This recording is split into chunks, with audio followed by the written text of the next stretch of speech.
Welcome to today's lesson. I'm Arnell. Today we're going to look at relative pronouns. Who, which, that, whose, and whom.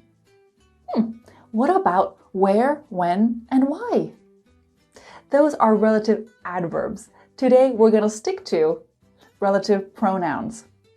And we're also going to look at relative clauses.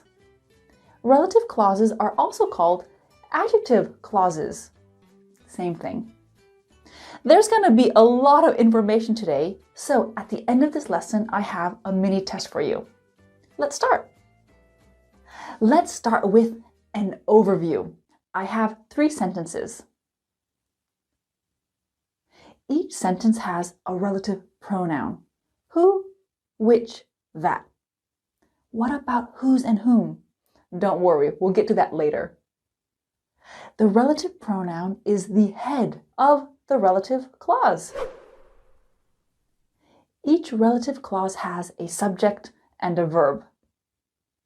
You can see in my first example, the relative pronoun is the subject. More on that later. The relative clause always goes after the noun it is describing.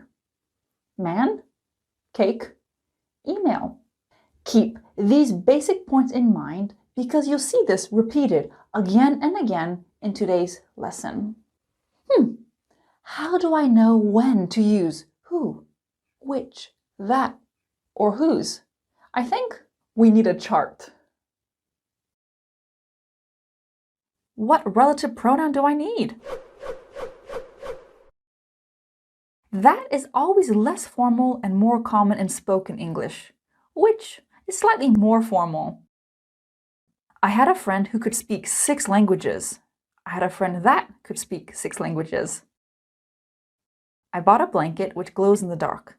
I bought a blanket that glows in the dark. I spoke to a friend whose uncle is a lawyer. Possessive can be a bit confusing, but think about it like this. I spoke to a friend. His uncle is a lawyer. Same thing.